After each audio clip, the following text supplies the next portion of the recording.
Assalamualaikum warahmatullahi wabarakatuh. Bagaimana kabarnya anak-anak? Semoga kalian sehat selalu ya.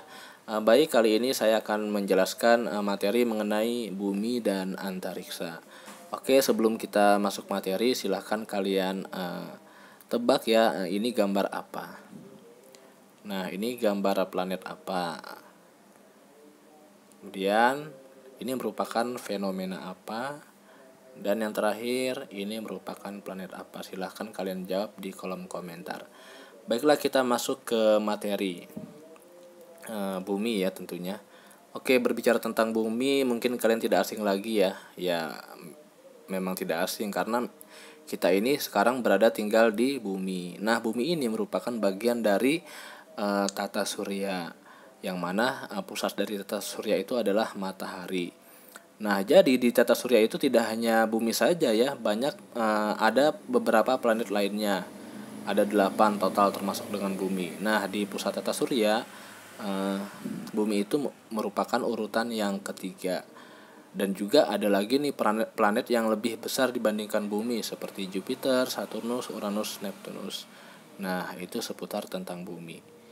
Karena memang letak bumi itu strategis ya, tidak jauh, tidak dekat, maka dari itu bumi satu-satunya planet yang memang layak dihuni oleh makhluk hidup. Oke, itu tentang bumi. Nah, berbicara tentang bumi, mungkin kalian pernah melihat berita atau membaca di buku atau di manapun ya, bahwa banyak perdebatan tentang bentuk bumi. Ada yang mengatakan bumi itu datar, ada juga yang mengatakan bumi itu bulat. Tetapi sudah dipastikan ya dengan beberapa pembuktian secara ilmiah bahwa memang bentuk bumi itu bulat. Nah, apa saja buktinya? Nah, yang pertama adalah misalkan kita berdiri di pinggir pelabuhan ya, kita menyaksikan atau kita melihat kapal dari laut lepas berlayar menuju ke pelabuhan. Kalian perhatikan dari jauh, boleh menggunakan teropong atau teleskop biar lebih jelas. Nah, kapal itu akan muncul secara perlahan-lahan. Pertama dari tiangnya dulu, kemudian kelihatan tiangnya, kemudian kelihatan layarnya, baru lama-lama kelihatan seluruh badan kapal. Yang mana ini menandakan bahwa memang bentuk bumi itu bulat. Kalaupun bumi itu datar, maka dari jauh pun akan kelihatan seluruh badan kapal, tidak perlahan-lahan. Kemudian bentuk yang kedua adalah pada peristiwa gerhana bulan. Nah, ini benar-benar terlihat jelas ya bukti bahwa bumi itu bulat. Apa itu gerhana bulan? Nah, gerhana bulan itu merupakan cahaya matahari yang akan dipantulkan ke bulan terhalang oleh bumi. Nah, tentunya posisinya sejajar ya, matahari, bumi, bulan. Bumi ini diantara matahari dan bulan. Jadi pada saat terjadi gerhana bulan itu akan mengalami beberapa fase. Jadi tidak langsung gerhana bulan total ya, perhatikan. Nah, saat mengalami beberapa fase akan terlihat bayangan hitam pada bulan. Nah, bayangan hitam pada bulan itu merupakan bayangan dari bumi. Nah, kalaupun bumi itu datar, maka bayangan bumi di bulan itu berbentuk garis lurus ya. Tetapi kenyataannya kan tidak, yaitu berbentuk melengkung, yang mana menandakan bahwa memang bumi itu bulat. Nah, itu merupakan bukti-bukti secara ilmiah bahwa memang bentuk bumi itu bulat. Dan masih banyak bukti yang lainnya.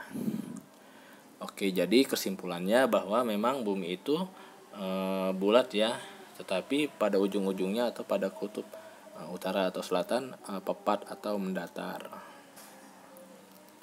Oke, kita masuk ke gerakan bumi. Jadi bumi itu mengalami 2 pergerakan. Apa saja? Yang pertama adalah gerakan bumi berputar pada porosnya atau yang disebut dengan rotasi. Jadi bumi itu melakukan rotasi membutuhkan waktu selama 24 jam lebih kurang atau 1 hari. Kemudian gerakan yang kedua apa? Gerakan yang kedua adalah bumi melakukan revolusi. Apa itu revolusi? Nah, revolusi itu merupakan proses bumi mengelilingi matahari. Nah, garis edar mata bumi mengelilingi matahari itu berbentuk elips ya, atau bulat lonjong, tidak bulat sempurna. Kemudian bumi itu berevolusi sekaligus melakukan rotasi, yang mana bumi itu melakukan rotasi dan revolusi itu dalam bentuk miring ya, miringnya sekitar 23,5 derajat, berarti tidak tegak lurus. Nah, miring seperti ini. Nah, itu merupakan gerakan bumi. Kemudian apa saja nih dampak yang diakibatkan oleh pergerakan bumi? Yang pertama kita akan bahas dampak dari rotasi bumi. Dampak dari rotasi bumi dapat menyebabkan, yang pertama adalah pergantian siang dan malam. Nah, pergantian siang dan malam ini dapat terjadi karena bumi ini kan melakukan rotasi, yang mana di bagian daerah ini bumi itu mengalami kejadian siang karena berhadapan langsung dengan matahari. Beda halnya dengan bagian bumi yang lain membelakangi matahari, sehingga menyebabkan bumi bagian ini mengalami malam. Kemudian yang kedua, akibat dari rotasi bumi adalah gerak semu harian benda langit. Gerak semu harian benda langit maksudnya fenomena seolah-olah benda langit itu bergerak, padahal tidak ya, yang bergerak itu adalah bumi. Kemudian apalagi, yaitu adanya perbedaan waktu. Jadi setiap daerah yang memiliki berbeda-beda derajat bujurnya itu otomatis akan mengalami perbedaan waktu. Nah, itu merupakan dampak dari rotasi bumi. Kemudian dampak yang kedua adalah revolusi bumi. Nah, revolusi bumi ini dapat menyebabkan, yang pertama adalah pergantian musim. Yang sudah saya jelaskan sebelumnya ya. Jadi bumi itu mengalami pergantian musim. Tetapi di Indonesia sendiri tidak bisa kita rasakan karena kita berada di dekat garis khatulistiwa, yang mana hanya memiliki 2 musim. Nah, yang benar-benar bisa merasakan dampak dari revolusi adalah negara-negara yang memang jauh dari garis khatulistiwa ya, seperti negara Eropa, kemudian Asia Timur seperti Jepang, Korea ya. Nah, yang mana mereka mengalami 4 musim. Nah, perhatikan gambar ini. Jadi bumi itu mengelilingi matahari, garis edarnya berbentuk elips ya, tidak bulat sempurna, yaitu bulat lonjong. Jadi ada kalanya posisi bumi itu dekat dengan matahari, yaitu musim panas, kemudian cukup dekat musim gugur, kemudian cukup jauh musim semi, dan sangat jauh musim dingin. Nah, jadi dampak dari revolusi bumi bisa dirasakan langsung oleh negara-negara yang memiliki 4 musim. Kemudian dampak yang kedua adalah gerak semu tahunan matahari. Jadi maksudnya ya seperti yang tadi ya, yang gerak semu harian benda langit, bahwa fenomena seolah-olah bahwa matahari itu bergerak. Kemudian yang ketiga ada perbedaan lama waktu siang dan malam. Jadi perhatikan bumi ini kan berevolusi kan dengan kemiringan 23,5 derajat ya, tidak tegak lurus. Jadi ini mengakibatkan perbedaan lama waktu siang dan malam di masing-masing belahan bumi ya, yaitu belahan bumi di daerah kutub utara dan kutub selatan. Jadi ada kalanya daerah bumi di belahan bumi kutub selatan itu merasakan lama nih waktu siangnya, kemudian kalau di kutub selatan pendek, begitupun sebaliknya. Nah, ini merupakan dampak dari revolusi bumi. Oke, sekarang kita masuk ke lapisan bumi. Jadi di bumi ini ada lapisan-lapisannya ya, jadi tidak hanya berbentuk bulat, tetapi ada lapisan-lapisan.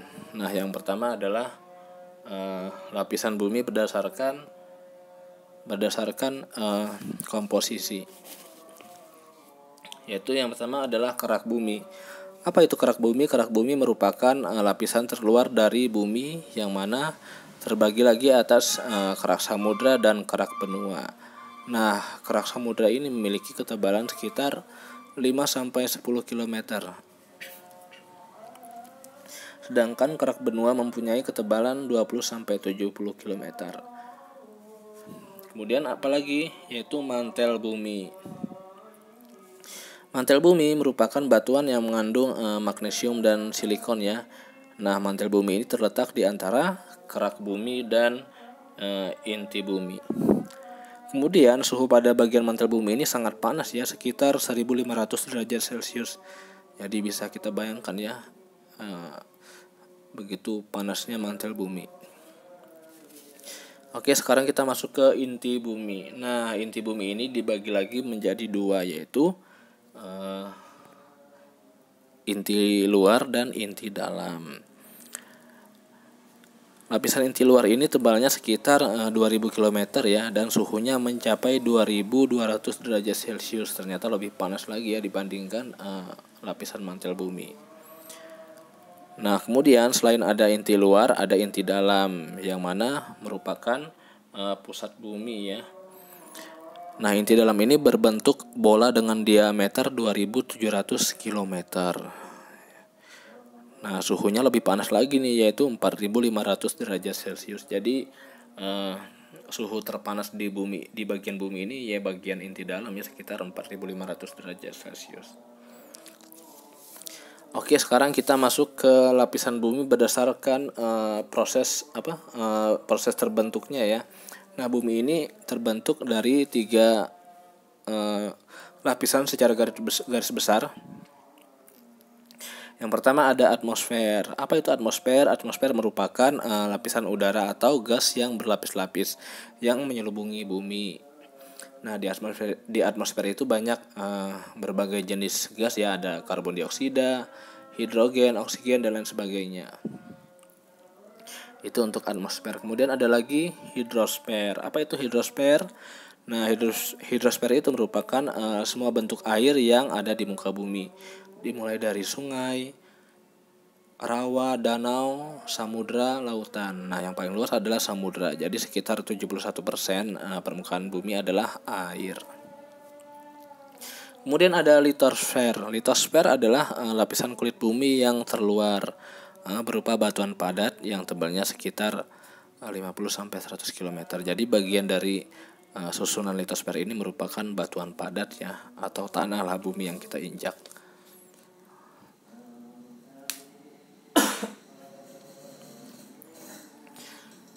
Oke, sekarang kita masuk ke gravitasi bumi. Nah, berbicara tentang gravitasi mungkin kalian tidak asing lagi ya.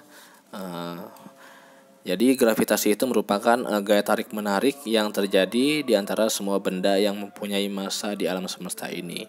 Nah, gerapi matahari mengakibatkan benda langit seperti bumi dan planet lainnya berada pada orbit atau garis datar masing-masing. Sedangkan gravitasi bumi dapat menyebabkan benda langit dikelilingi bumi seperti bulan dapat bergerak sesuai orbitnya. Jadi yang mempunyai gravitasi itu tidak hanya bumi saja ya, seperti matahari pun punya dan planet-planet lainnya mempunyai gravitasi. Kemudian kenapa nih astronot ini ketika di ruang angkasa melayang? Nah, karena di bulan atau di luar angkasa gaya gravitasi itu berkurang atau bahkan tidak ada ya.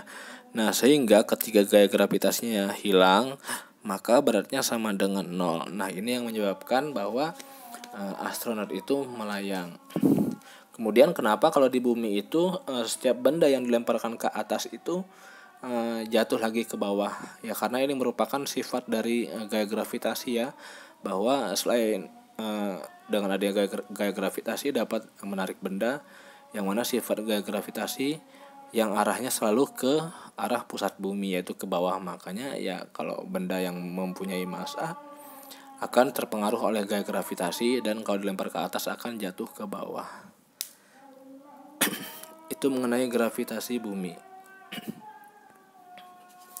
Nah, sekarang kita masuk ke proses terbentuknya bumi. Jadi ada beberapa teori ya, bahkan banyak ya. Nah, ini beberapa teori ini yang saya sebutkan adalah teori-teori yang terkenal. Nah, kita mulai dari teori Big Bang atau teori ledakan besar.